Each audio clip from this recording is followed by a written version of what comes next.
Hello, my name is Isaac Jenkins, and I work with Cru at Ole Miss. And this is the first of several videos that I'm going to put together to kind of help you, whether you're campus minister or staff with Cru, student mobilization, somebody around the nation, and you're trying to walk into a fraternity house for the first time or sorority. I'm going to kind of walk you through some different instructional thoughts that I would have for you, because I want to really be a resource to you. As I share these things, if you have any questions, feel free to email me at isaac.jenkins@cru.org, and I'd love to be a resource to help you as you're trying to take the gospel to hopefully every fraternity and sorority in your area of influence. Thoughts starting out. First of all, a few thoughts I would tell you. If you're thinking about starting a ministry in a fraternity house for the first time on a campus and you're just getting it going, there was a Bible study done back in the early 90s by a guy named Henry Blackaby called Experiencing God. And one of Henry Blackaby's main points in his Bible study was look around and see where God's working and join God with where He's working. In other words, in 94, for example, my wife and I, Meg, we were asked to leave Auburn, where we had been on staff and we had met and we had gotten married, and we went to start a brand new ministry at Ole Miss. Cru was virtually off the campus. And what we did was we walked onto that campus. We began to pray and say, okay, God, where are you working on this campus? What houses do you want us to spend our time in? And we begin to go into different fraternities.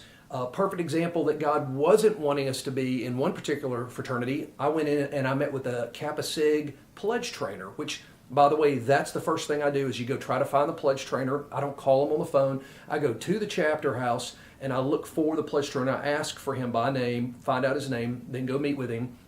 And he said, thanks, but no thanks. I'm really kind of going to be doing the Bible study here. And he basically said I did not have an open door to come to that fraternity. It kind of was hard for me to not take it personally, but I just kind of left the Kappa Sig house, focused that year on Sigma Nu, Sigma Chi, and Phi Delta. And a few years later came back in the Kappa Sig house. By that time, that guy was gone. We had an open door then, got to see some really good stuff happen in that fraternity. And Jason Bailey, who's now one of my close friends, interned with us from that fraternity. So, just as you're praying, look around and say, where's God working? I would begin to go try to head towards the big fraternities because they're going to have some of the sharpest guys a lot of times that are really the leaders on the campus. And as you walk into that fraternity, or girls, as your campus minister, you're going to work in a sorority, always remind yourself that if you know the gospel, you've got something that they need to hear. And if they don't listen to you, they're going to miss out. Because fraternities can be very intimidating. So you've got to know from the very beginning, what I've got, they need to hear. So I go find the pledge trainer.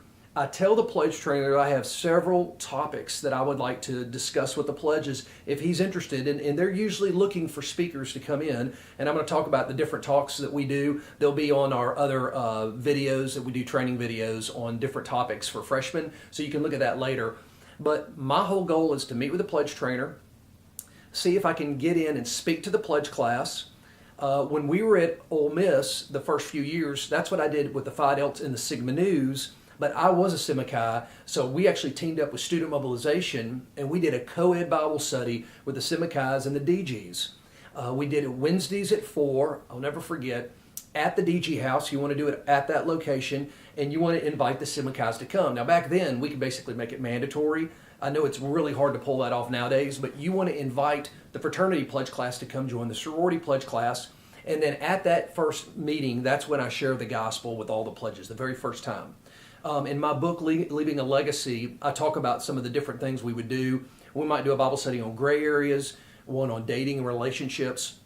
But the first one, I would usually share the gospel to make sure everybody was on the same page. All right, so a co-ed Bible study is a good way you could start a ministry in a fraternity house. A four-house party is what some people call it, where they get two sororities and two fraternities together. I believe that's how Cru got going at Florida State. They did a four-house party, and they just kept going after that, I think once a month. But I would do that study for 3 weeks, and I would split it off and then do just the guys and just the girls, so you can really focus on one group. All right, so remember, pray. Where is God working? Pray, okay, God, bring me to the right place. Find the pledge trainer, meet with him, and then If you're lucky and you've got a weekly meeting going to some degree at your campus, try to identify a few leaders that are Greek that are coming to your meeting. You can meet with them, and all of a sudden they can help you become an insider. That's what happened in 1990 when I got to Auburn. I met a guy named David Brown and Trent McIntyre. They were Sigma Chi's in the Sigma Chi house. I started meeting with those guys, and through those guys got to speak to the pledge class and then begin to build a movement. So that's just kind of your basics of how I would start a movement. You want to focus on the freshmen. Also, I would share Christ with the freshmen, but I would be careful not to share Christ with the older officers, because if an older officer doesn't like you and he feels threatened by you for some reason, like for example, years ago I know about a guy that went into a fraternity on a large SEC campus, shared the gospel with the president. The president was Jewish and immediately said, you know what, this guy's out, he's blackballed out of this frat. So you want to really take it easy. I really share Christ with the pledges, focus on getting to know the actives, and then as I get to earn respect with them and get an opportunity to share with them, like through the active Bible studies, then I do that.